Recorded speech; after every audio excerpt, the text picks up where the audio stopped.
वक्रतुंड महाकाय सूर्यकोटि समप्रभ निर्विघ्नं कुरु मे देव सर्वकार्येषु सर्वदा।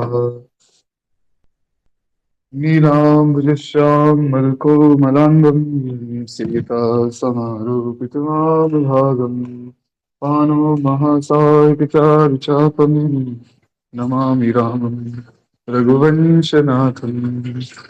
श्रियवद बिहारी तेरी आरती गाओ, हे राजा राम तेरी आरती गाओ। आरती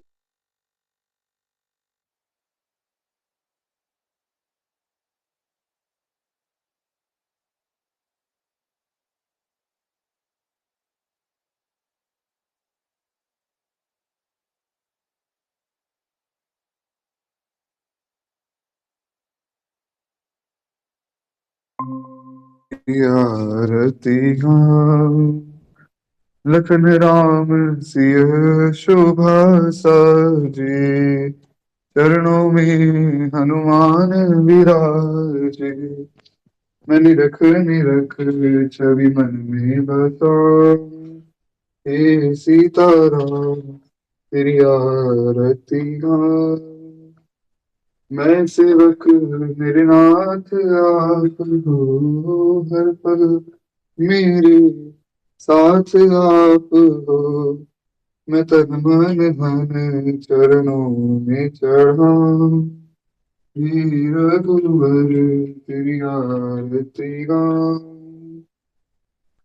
श्री तुलसीदास के प्यारे तुम हो, मेरे रघुवर जीवन धन हो। मैं वास सदा चरणों में पाऊं, हे सीताराम तेरी आरती गाऊं। हे राजा राम तेरी आरती गाऊं। आरती गाऊं प्यारे आपको मनाऊं, मैं आरती गाऊं राघव तुमको रिझाऊं।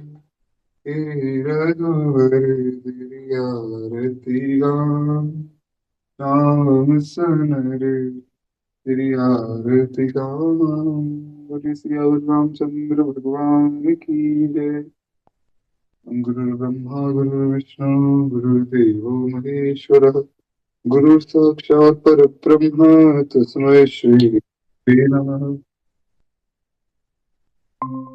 माता रामो पिता रामचंद्र, स्वामी रामो सखा रामचंद्र, सर्वस्य मय रामचंद्र दयालु। नान्यं जाने जाने न जाने, बंधु सिय के प्राण प्रिय सुषमा शील निहार। भरत शत्रुघ्न जन सुखद रामानुज हनुमान, राम पाम दिसि जानकी लखन दाहिनी ओर। ध्यान सकल कल्याण में सिर तर तुलसी तोर। जनक सुता जग जननी जानकी, अतिशय प्रिय करुणा निधान की। ताकि जुग पग कमल बनाऊं, व्यास कृपा निर्मल मति पाऊं। आके जुग पग कमल बनाऊं, व्यास कृपा निर्मल मति पाऊं। अमृत बलधामं भीमशैलापदेहं धनुजवनं कृशानं ज्ञानिनामाग्रगण्यं सकलगुणनिधानं वानराणामधीशं श्रीरघुपतिप्रियभक्तं वातजातं नमामि। बंदो श्री तुलसी के चरण, जिनकी हो जग काज। कलि समुद्र बूढ़त लखेउ, प्रगटे सप्त जहाज। श्री तुलसीदास के पग कमल, बार बार सिरनाय। मैं गाऊं गुण सिया राम के, हनुमत होय सहाय। नीत सदा सुदीन की, सहज दया के धाम। जानकी जनक भव के, प्रभु श्री सीताराम। जय विधिनाथ होय हित मोरा, करहु सबेग दास मैं तोरा। ओम भक्ति भक्ति भगवन्त चतुर्नाम कपवेक इनके भगवंदन इनकी तनाश सुरिगन अनेक बोले सियावर रामचंद्र भगवान की जय। बाल कृष्ण लाल की जय। उमापति महादेव की जय। श्री सद्गुरुदेव भगवान की जय। गोस्वामी श्री तुलसीदास जी महाराज की जय। श्रीमद् रामचरित मानस भगवान की जय। हरिचरणम अनंत अनंत कोटि ब्रह्मांड नायक पुत्र शरण शरण पालन करना वरनाथे भगवान की मैं कृपा करुणा से हम आप सब मानव जी का शब्द लाभ ले रहे हैं। एक बार प्रेम से बोली जय जय श्री सीताराम। तो कल की कथा में हम सब सुन रहे थे कि किस प्रकार हमारे याज्ञवल्क्य जी तो क्षमा चाहूंगा। तो कल की कथा में हम लोग सुन रहे थे कि किस प्रकार हमारे याज्ञवल्क्य भी बता रहे हैं कि हमारे भोले बाबा और माता पार्वती का विवाह हुआ। वे लोग विचरण कर रहे थे और उसके बाद जो है कुछ समय बाद माता पार्वती ने भगवान शिव से कुछ प्रश्न किए हैं कि भगवान राम है कौन। क्या ये वही राम है जो दशरथ के पुत्र है या वो राम जिनकी महिमा वेद शेष जी महेश जी गणेश जी सुरेश जी हमारे सरस्वती माता जी पुराण आगम निगम सब बखानते हैं। क्या वही राम दशरथ जी के पुत्र हैं या कोई और राम है। मेरे मन में ये संशय अभी भी बना हुआ है। ऐसा माता पार्वती प्रश्न पूछ रही है। मैं पुनः एक बार ये थोड़ा सा कह देता हूँ कि ये प्रश्न माता पार्वती का नहीं, ये प्रश्न जो है सांसारिक जीव का है जो भगवान पर ही शंका करते हैं। लोग भगवान की परीक्षा लेने चले जाते हैं। लोग कहते हैं देखिए मैं भगवान को नहीं मानता हूँ, अगर भगवान है तो दिखते क्यों नहीं। तो ऐसे मूर्ख लोगों के लिए माता पार्वती ने ये प्रश्न पूछा है। संत महापुरुष खुद सब कुछ जानते हैं पर फिर भी मूर्ख बन के प्रश्न पूछते हैं। क्यों? ताकि हम जैसे जो कलयुग के जीव हैं वे भगवान की महिमा को समझ पाए। माता पार्वती ने ऐसा प्रश्न किया कि हे विश्वनाथ, हे नाथ, हे स्वामी, आप मुझे बताइए कि क्या वो राम जिनकी महिमा सब गाते हैं, जिनके नाम से सब तर जाते हैं, जिनका ध्यान योगी मुनि करते हैं, जिनसे काल कांपता है, जिनसे माया डरती है, माया जिनके इशारों पर नाचती है, क्या वो राम अलग हैं और दशरथ जी के पुत्र अलग है या फिर ये एक ही है। और अगर ये एक ही हैं, मान लेते हैं कि जो दशरथ जी के पुत्र हैं वही परब्रह्म परमात्मा परम भगवान है। पर अगर वो ऐसा है तो फिर वो अपने पत्नी के बारे में रो क्यों रहे थे। वो तो वन में रोते जा रहे थे अपने भाई के साथ। अगर वो परम भगवान है तो उनको तो पता होना चाहिए कि रावण कहाँ लेकर गया है। तो ऐसे बहुत से प्रश्न उन्होंने पूछे। प्रश्न पूछने की भी एक विधि होती है। कितनी सुंदर विधि से उन्होंने प्रश्न पूछा कि बंदऊं पद धरि धरणी सिर विनय करऊं कर जोई वरणौ रघुबर विसद जस श्रुति सिद्धांत निचोई। माता पार्वती कहती है कि मैं आपसे हाथ जोड़कर और जमीन पर सिर नवाकर आपसे प्रार्थना करती हूँ कि आप कृपया करके मुझे ये सब बातें बताइए। मुझे भगवान की सुंदर चरित्र का वर्णन करके सुनाइए। किस प्रकार भगवान सब लीलाएं करते हैं और क्या वही भगवान जो मनुष्य के रूप में आ सकते हैं और अगर आए हैं तो फिर रो क्यों रहे हैं। ऐसे बहुत से प्रश्न उनके मन में आए। तो एक फर्क है, माता पार्वती ने कहा कि देखिए प्रश्न तो मैंने पहले भी पूछे थे और वही प्रश्न मैं अभी भी पूछ रही हूँ। पर इसमें भेद है। भेद ये है कि पहले मैंने मोह प्रश्न पूछे थे, पहले मुझे भगवान की परीक्षा लेनी थी कि ऐसा कैसे हो सकता है। मेरे मन में मोह था। अब मेरे मन में कोई मोह नहीं है तो मैं आपसे जेन्युइनली प्रश्न करना चाहती हूँ कि ऐसा भगवान की महिमा सुनना चाहती हूँ। आप मुझे बस भगवान की महिमा के बारे में बताइए। भगवान किस किस प्रकार सब लीलाएं करते हैं। कभी भी किसी संत की शरण में हम जाएं तो यही हमारा भाव रहे। संतों से प्रश्न पूछने की यही विधि है और इसी भाव से हम जो संतों से प्रश्न पूछें। तो कहते हैं कि हे देवताओं के स्वामी, मैं बहुत ही आर्त भाव से आपसे प्रश्न पूछती हूँ। आप मुझ पर दया करके श्री रघुनाथ जी की कथा कहिए। अब उसमें भी पहले तो आप वो कारण मुझे विचार करके बतलाइए जिससे निर्गुण ब्रह्म सगुण रूप धारण करता है।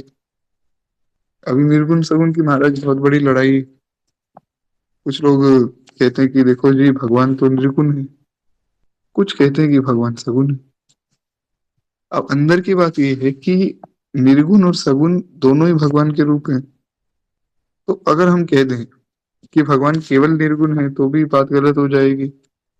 अगर हम कह दें भगवान केवल सगुण है तो भी बात गलत हो जाएगी। तो भगवान के दोनों ही रूप, निर्गुण और सगुण दोनों ही भगवान के रूप हैं, और हमें ये दोनों का आदर करना चाहिए। वैसे तो वैष्णव जो है वे पूजा तो सगुण रूप की करते हैं, पर इसका ये अर्थ नहीं कि हम निर्गुण रूप का अपमान करें। निर्गुण रूप भी भगवान का ही है। तो ऐसा कोई ये मन में भाव ना लाए कि निर्गुण हो ही नहीं सकते भगवान, ऐसा कैसे हो सकता है, भगवान निर्गुण कैसे हो सकते हैं। भगवान पर शंका नहीं की जाती है। खैर, एक बार प्रेम से बोलिए भक्त वत्सल भगवान की जय।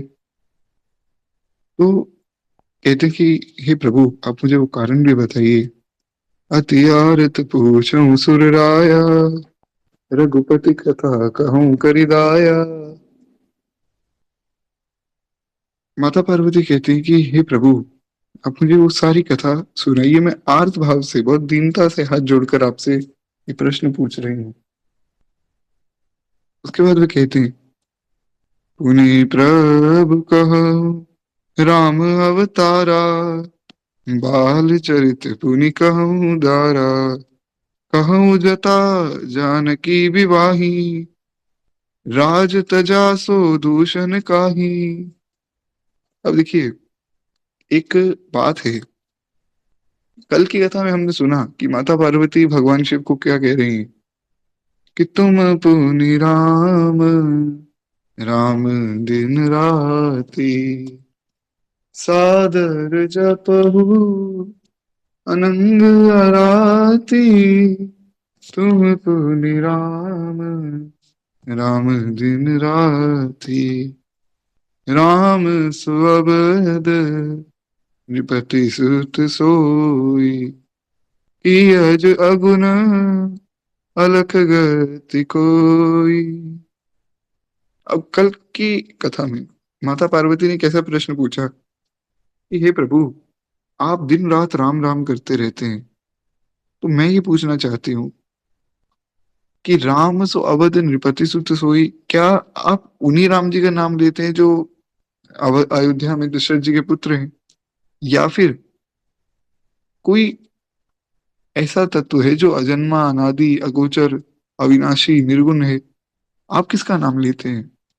आप मुझे ये बताइए। अब मैं आपसे पूछता हूँ कि मान लीजिए कोई व्यक्ति ऐसा प्रश्न पूछ रहा है, थोड़ा सावधानी से सुनिए।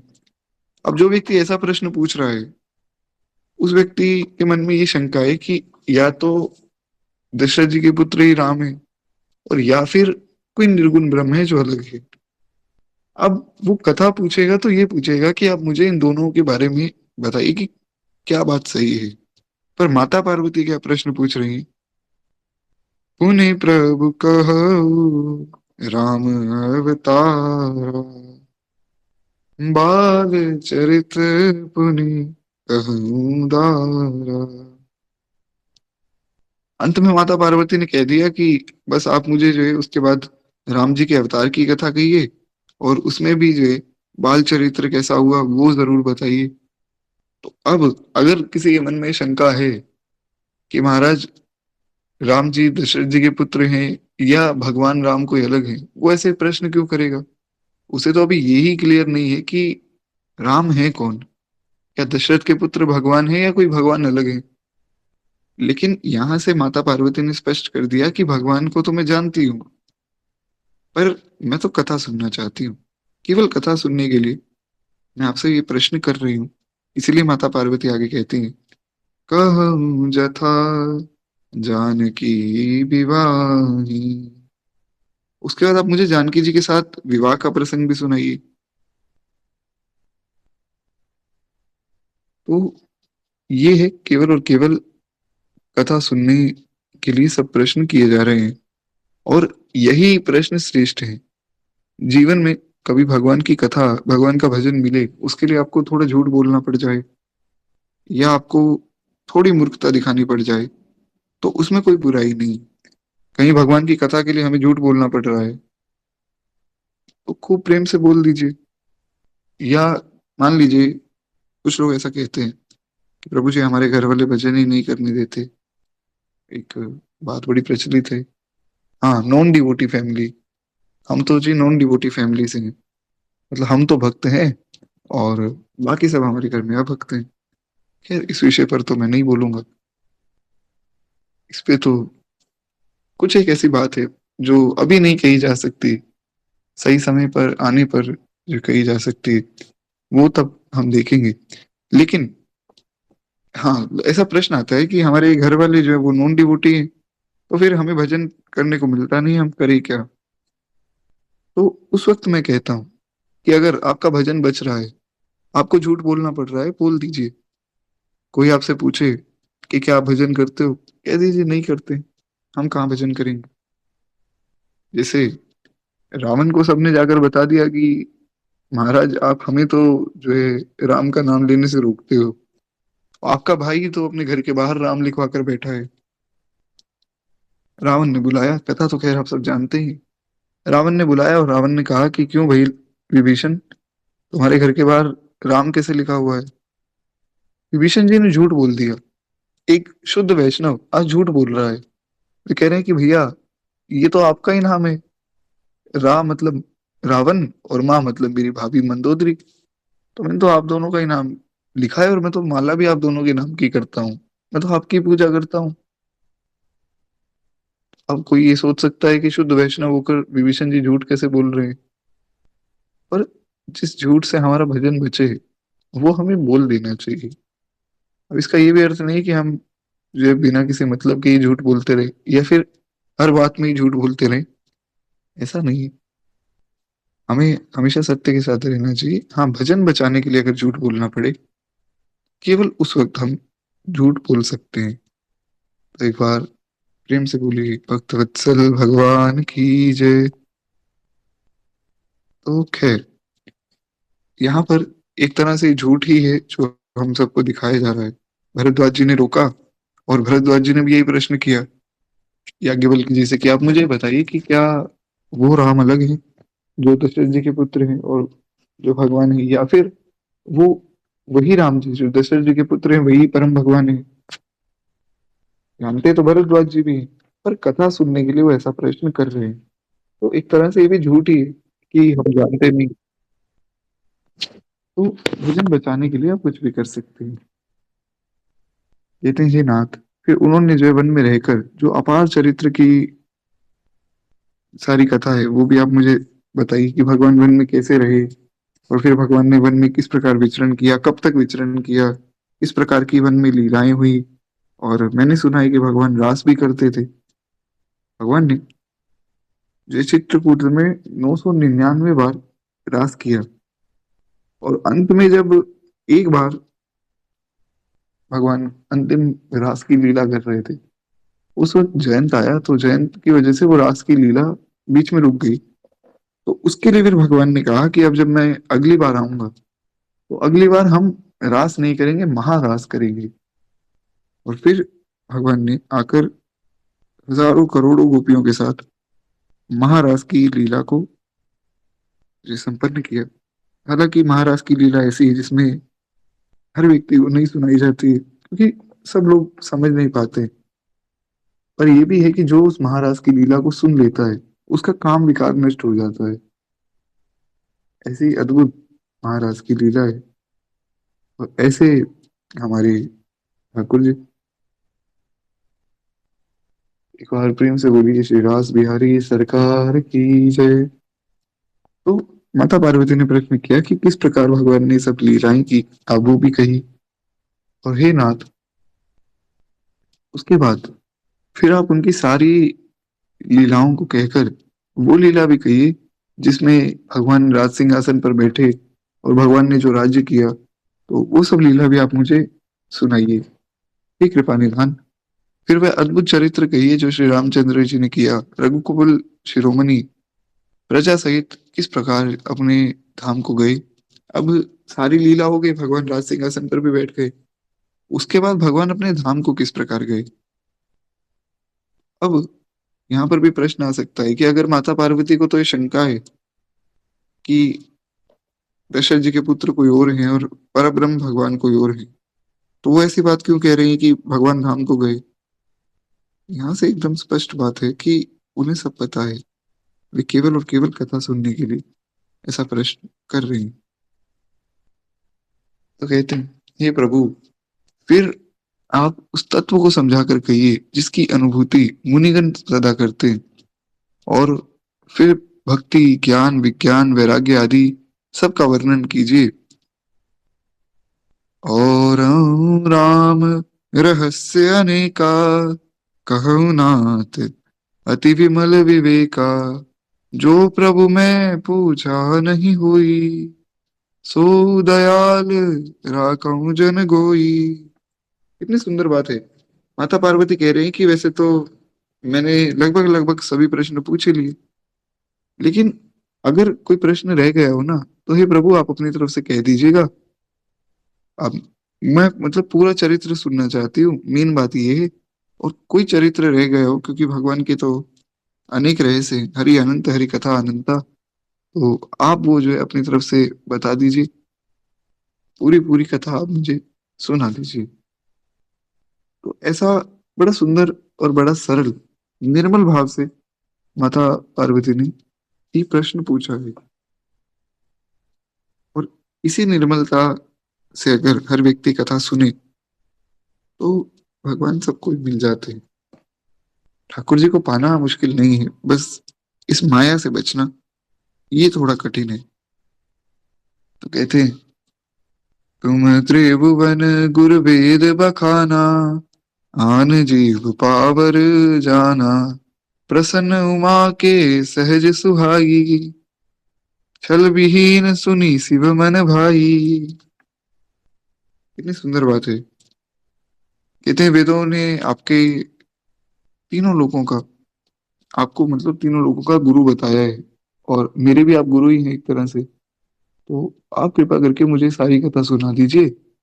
आप तो आदि गुरु हैं, गुरु से ही प्रश्न करना चाहिए, गुरु से ही कथा सुननी चाहिए। तो आप भी मेरे लिए तो गुरु रूप ही हैं।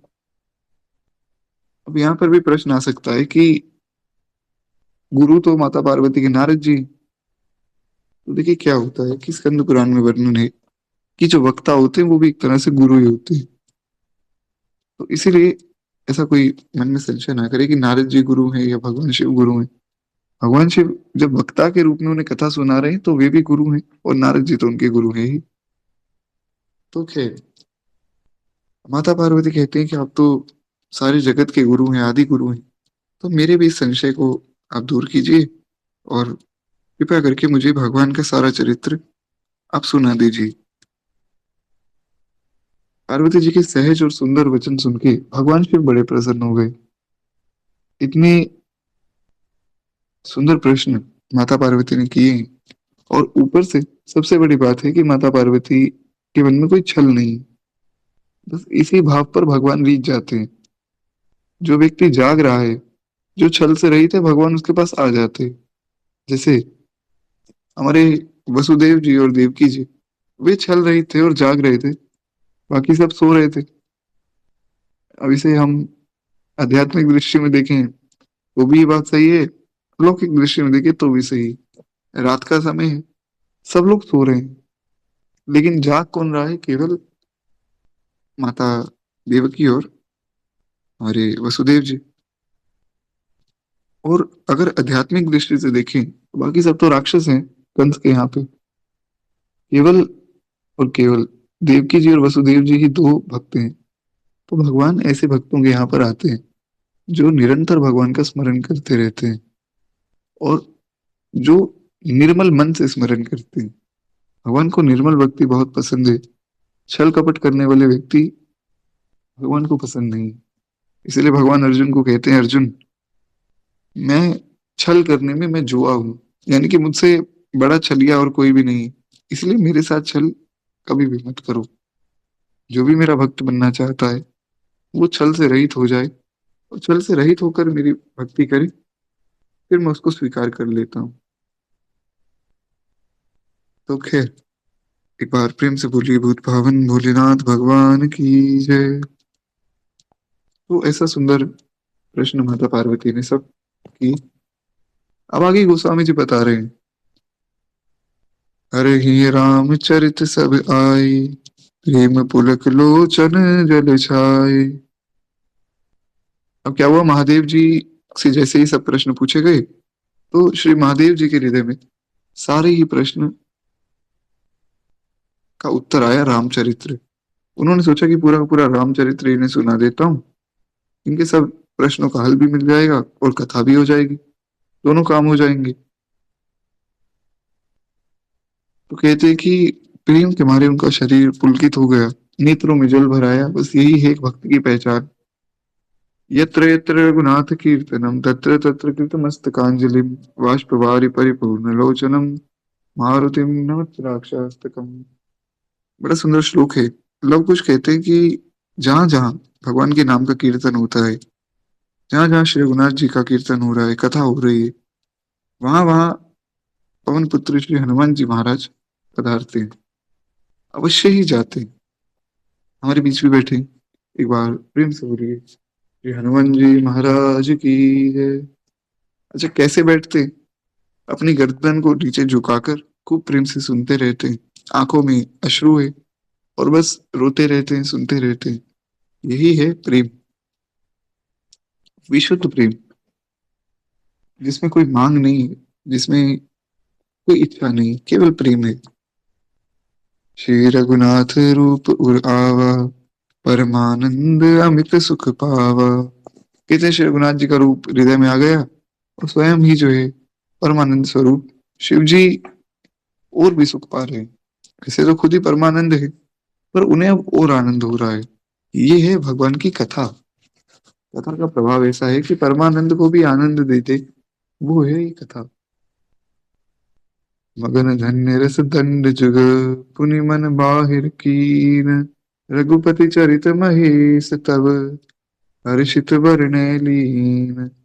शिव जी ने 2 घड़ी तक जो ध्यान रस में डूबे रहे। पहले थोड़ा सा उन्होंने ध्यान किया, क्योंकि भगवान का रूप मन में आया था, तो पहले उस रूप को ही ध्यान से देखने लगे, खूब सुंदर निहारने लगे।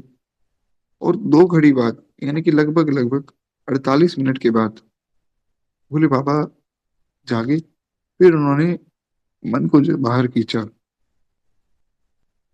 अब देखिए, योग में बहुत सी चीजें होती है, मन को अंदर लेना, बाहर करना, इन चीजों में हमें जानने की आवश्यकता ही नहीं है, इसलिए इस पर हम ज्यादा विस्तार नहीं करेंगे। हमें तो केवल इतना जानना है कि भजन कैसे किया जाता है और कथा कैसे सुनी जाती है। तो बस इतना समझिए कि वे जो है अपने ध्यान से, अपने योग से जागी, और जाग कर अब वे माता पार्वती को देख रहे हैं, और माता पार्वती को देखकर बहुत प्रसन्न हो रहे हैं। माता पार्वती ने सोचा कि मैंने तो कथा पूछी, और भोले बाबा मुस्कुरा रहे हैं, पर ऐसा क्या हो गया? अब तो मैंने जो प्रश्न पूछा है वो भी एकदम दीनता से पूछा है, ऐसा कोई मन में मोह लेकर या कोई संशय लेकर तो पूछा नहीं। तो इनको क्या हो गया? गोस्वामी जी कहते हैं कि वे प्रसन्न हो गए, और माता पार्वती को देखकर मुस्कुराकर कहते हैं कि आज तो आपने धन्य कर दिया। क्यों? क्योंकि आपने इतना सुंदर प्रश्न पूछा है। झूठे हु सत्य जाहि बिनु जाने, जिमी भुजंग बिनु रजु पहचाने। बड़ी प्यारी बात है। गोस्वामी जी की वाणी देखिए कितनी सुंदर है। गोस्वामी जी कहते हैं कि जिसके बिना जाने झूठ भी सत्य मालूम होता है, और जैसे बिना पहचाने रस्सी में सांप का भ्रम हो जाता है। यहाँ पर जो बात है वो ये है कि भगवान को बिना जाने झूठ भी सत्य लगता है। जो व्यक्ति भगवान को नहीं जानते या भगवान का भजन नहीं करते, उनको लग रहा है संसार सत्य है। उनको लग रहा है कि संसार में जो हम पैसा कमा रहे हैं, जो हम कर रहे हैं, ये सब कुछ सत्य है, हमारे साथ ऐसा हो रहा है और ऐसा ही करना चाहिए। ऐसा हम सब देखते हैं, इस पे तो विस्तार करने की आवश्यकता भी नहीं, ये तो आप सब आम ही देखते होंगे हर जगह पर। तो ये होता इसलिए है क्योंकि वो लोग भगवान को जानते नहीं। जो भगवान को जान जाए वो समझ जाता है कि केवल ठाकुर जी हमारे हैं, बाकी सब संसार तो झूठा है। और उसमें भी हमें केवल और केवल ठाकुर जी का भजन करना है, इसके लिए हमें मनुष्य का देह मिला है। कल एक प्रश्न आया मेरे पास, प्रश्न तो नहीं था, एक मतलब ऐसे ही एक मैसेज आया। एक मित्र है जो बनारस में रहते हैं। तो हुआ क्या कि उनका एक मैसेज आया, वैसे बातचीत चल रही थी, बीच में वो थोड़े उदास हो गए। उदास होकर बोले कि भाई सब कुछ यहाँ ही रह जाएगा, जो भी है जो भी कमाओ सब कुछ यहाँ रह जाएगा। तो मैंने कहा अचानक से क्या हो गया? बोले कि मैं घाट पर खड़ा था, मणिकर्णिका पर, और वहां पर मैंने देखा एक व्यक्ति मेरे सामने खड़ा था, और खड़े खड़े वो व्यक्ति जमीन पर गिरा, और गिरते ही उसकी मृत्यु हो गई। उस व्यक्ति के घर वालों ने भी नहीं सोचा होगा कि ऐसा कुछ हो जाएगा, ना ही कभी उस व्यक्ति ने सोचा होगा, पर ऐसा हो गया। तो आज मुझे पता लगा कि जितना भी नाम पैसा जो भी हम कमा रहे हैं, ये सब कुछ तो झूठा है। तो बस यही जिस आदमी को पता लग जाए, उसका जीवन सार्थक है। बाकी जो ये भी नहीं जान पाया, दूसरों की मृत्यु देखकर जो ये भी नहीं समझ पाया कि एक दिन मुझे भी मरना है, उस व्यक्ति का जीवन व्यर्थ है। अब हालांकि मैंने तो उन्हें कह दिया था कि भैया इसलिए भजन करो, अब वो कर रहे हैं नहीं कर रहे वो तो ठाकुर जी जाने या वो जाने। पर ये है कि व्यक्ति को दूसरे की मृत्यु देखकर समझना चाहिए। बड़ी अच्छी बात मुझे लगी कि दूसरे की मृत्यु देखकर वो समझ तो गए कम से कम।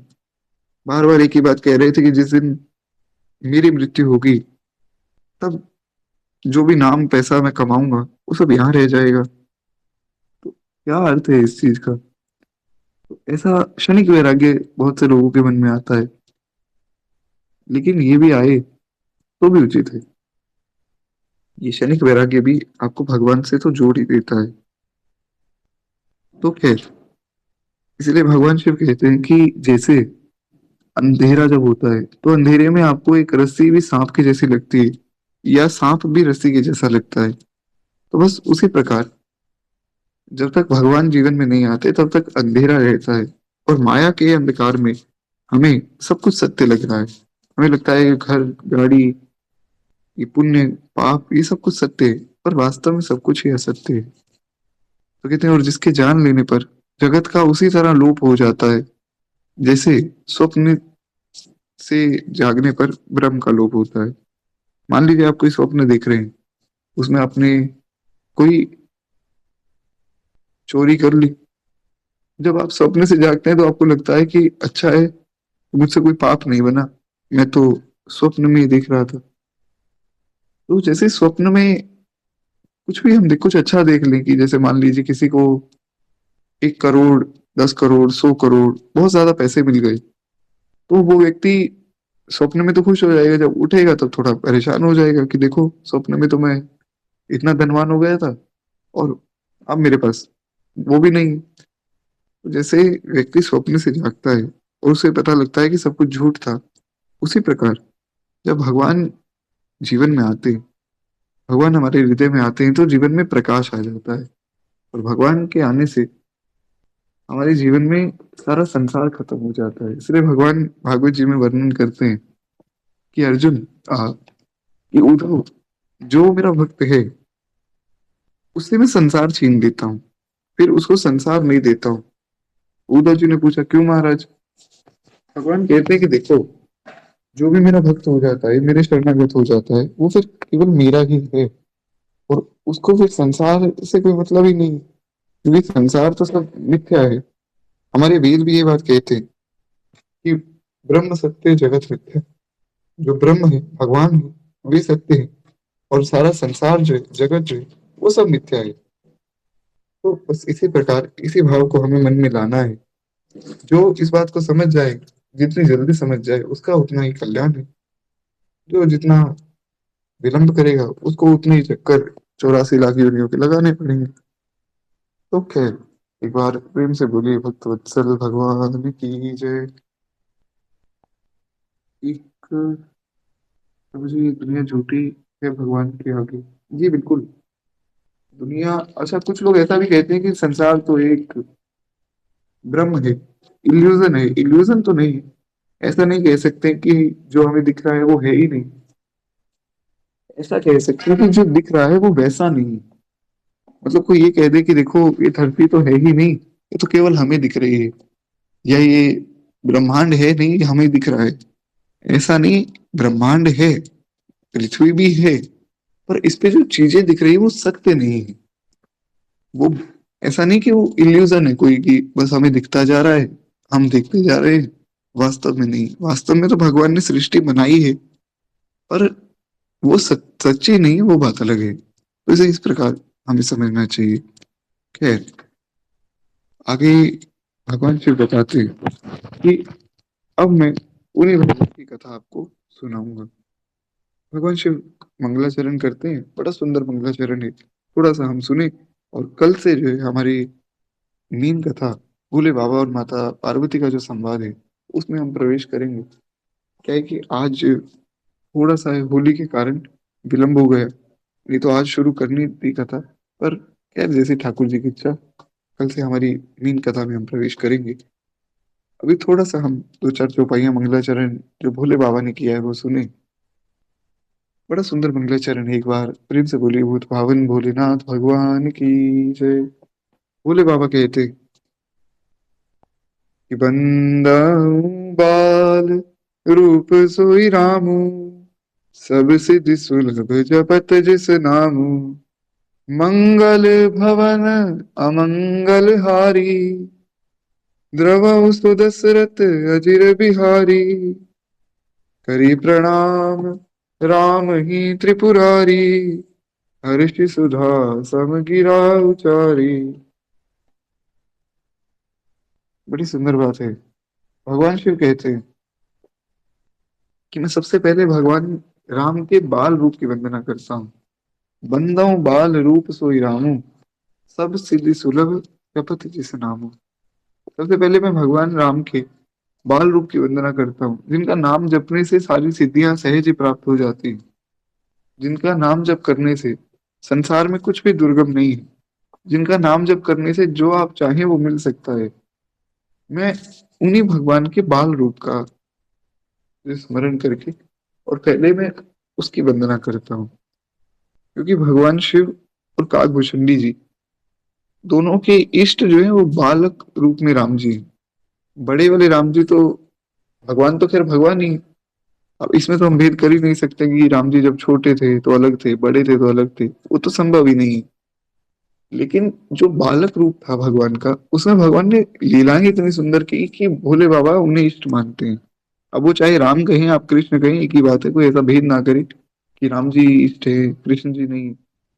बाल रूप में ठाकुर जी हमारे, वो भगवान शिव के इष्ट हैं। और अब वो शिव जी के इष्ट हैं, इसीलिए काकभूषण जी के भी इष्ट हैं। क्यों? क्योंकि शिव जी जो है काकभूषण जी के गुरु हैं। तो काकभूषण जी भी उन्हीं का ध्यान करते हैं, बाल रूप का। तो कहते हैं ऐसा सुंदर भगवान का बाल रूप है, जो मंगल का भवन है। सब मंगल ही मंगल है बाल रूप का दर्शन करने से, वर्णन करने से। और अमंगल को हरने वाला है। अब मान लीजिए मैं यहाँ बैठकर आपको भगवान की बाल लीला सुनाऊं, उसमें ना तो कहीं कोई भगवान का युद्ध हुआ, ना ही कोई भगवान ने किसी को मारा, ना ही कोई ऐसी असुरी शक्ति वहां पर आई। तो उसमें तो केवल आनंद है कि ठाकुर जी खेल रहे हैं, माता पीछे पीछे भाग रही है, आज अनंत अनंत कोटि ब्रह्मांड का स्वामी आगे भाग रहा है और माँ डंडा लेके पीछे भाग रही। उसमें तो केवल सुख है, उसमें कोई युद्ध नहीं है, कुछ भी नहीं। और उसमें भी बालक रूप में अगर राम जी को देखें, इनका तो कुछ भी नहीं। हमारे ठाकुर कन्हैया जो है, उनके पास तो फिर भी मामा जी कुछ ना कुछ भेजते रहते थे। कोई ना कोई असुर, पूतना आ गई, तृणाव्रत आ गया, ये सब असुर भेजते रहते थे। लेकिन बाल रूप में, जब राम रूप में ठाकुर जी थे, वहां तो कोई भी असुर नहीं आया। वहां तो केवल सुख पहुंचाने की लीला हो रही है कि ठुमक चलत रामचंद्र, ठुमक चलत रामचंद्र, बाजत पैजनिया, ठुमक चलत रामचंद्र। ठाकुर जी के साथ खूब सुंदर लीलाएं सब लोग कर रहे हैं। छोटे से ठाकुर जी जब चलते हैं तो गाँव में जो पायल है वो गूंज रही है और सब लोग खूब आनंद सुख का अनुभव कर रहे हैं। तो ऐसे सुंदर रूप का ध्यान करते हुए भोले बाबा कहते हैं कि मंगल भवन अमंगल हारी। जो इस रूप को ध्यान करता है या इस रूप की वंदना करता है उसके जीवन में सब मंगल ही मंगल होता है। और ऐसे भगवान मुझ पर द्रवित हो। द्रवहु सो दशरथ अजिर बिहारी। कुछ लोग यहाँ पर कह देते हैं द्रवहु सो दशरथ अजर बिहारी। अजर नहीं होता है, अजर का मतलब होता है कि जो कभी बूढ़ा ना हो। तो यहाँ पर बात है अजिर बिहारी। ऐसे भगवान मुझ पर द्रवित हो, मुझ पर कृपा करें। मंगलाचरण का यही अर्थ है कि हम सबकी वंदना कर रहे हैं, जिसे हमारे मंगलाचरण में भी हम वंदना करते हैं। माता रामो मत पिता रामचंद्र, स्वामी रामो मत सखा रामचंद्र, सर्वसमय रामचंद्रो दयालु, नान्यम जाने व जाने न जाने। भगवान राम की वंदना करते हैं, जानकी जी की वंदना करते हैं, श्री हनुमान जी की वंदना करते हैं, भोले बाबा की वंदना करते हैं, सब देवताओं की वंदना करते हैं, गोस्वामी जी की वंदना करते हैं। क्यों? ताकि आप सब हम पर प्रसन्न होकर हमें ही वरदान दीजिए कि हम जो ये कथा कह रहे हैं या सुन रहे हैं हमारे लिए दोनों ही श्रेष्ठ हो। यानी कि जो भी हम सुने वो हम जीवन में धारण कर सके, ऐसा बल हमें दीजिए। तो ऐसे ही हमारे भोले बाबा भी मंगलाचरण करते हैं और बाल रूप में राम जी से प्रार्थना करते हैं कि आप मुझ पर कृपा कीजिए। करि प्रणाम राम ही त्रिपुरारी, हर्षि सुधा सम गिरा उचारी। तो कहते हैं त्रिपुरासुर का वध करने वाले शिव जी श्री रामचंद्र जी को प्रणाम करके आनंद भर के अमृत के समान अब वाणी से बोलते हैं। अब भोले बाबा बड़ी सुंदर कथा सुनाएंगे। अब वो कथा तो फिर हम कल सुनेंगे, आज वाणी को यहीं विश्राम देंगे। और मैं पुनः एक आप सबसे प्रार्थना करूंगी, अब से हम लोग रेगुलर हो जाएं। क्योंकि क्या है कि भगवान की जो कथा है, हमारी मेन कथा में हम प्रवेश कर रहे हैं। पिछली बार जो लोग नहीं सुन पाए थे या अभी तक जो लोग कथा को नहीं सुन पाए, कोई बात नहीं। अब से हम जो कथा शुरू कर रहे हैं इसको सबको शुरू से सुनना चाहिए। तो इसमें आप सब रेगुलर पधारे, ऐसी मेरी प्रार्थना है। केवल 2 मिनट प्रेम से हम लोग मानस जी की आरती करें। एक बार प्रेम से बोले भक्तवत्सल भगवान की जय। जय जय श्री सीताराम। आरती श्री रामायण जी की, कीरति कलित ललित सियपी की। आरती श्री रामायण जी की, कीरति कलित ललित सियपी की। गावत ब्रह्मादिक मुनि नारद, वाल्मीकि विज्ञान विशारद। शिक्षण का विशेष प्रसारद, धरणी पवन सुत कीर्ति की। आरती श्री रामायण जी की, कीरति कलित ललित सियपी की। गावत वेद पुराण अष्ट रस, शास्त्र सब ग्रंथन को रस। गुरुजन धन संतन को सरबस, सार अंश सम्मत सब ही की। आरती श्री रामायण जी की, कीरति कलित ललित सियपी की। गावत संतत शंभु भवानी, निर्घट संभव मुनि विज्ञानी। व्यास आदि कवि वर्ज बखानी, साधु संधि गरुड़ की। आरती श्री रामायण जी की, कीरति कलित ललित सियपी की। कलिमल हरण विषय रस फीकी, सुभग श्रृंगार मुक्ति जुगति की। दलन रोग भव मोरि अमी की, हाथ मात सब विधि तुलसी की। आरती श्री रामायण जी की, कीरति कलित ललित सियपी की। आरती श्री रामायण जी की।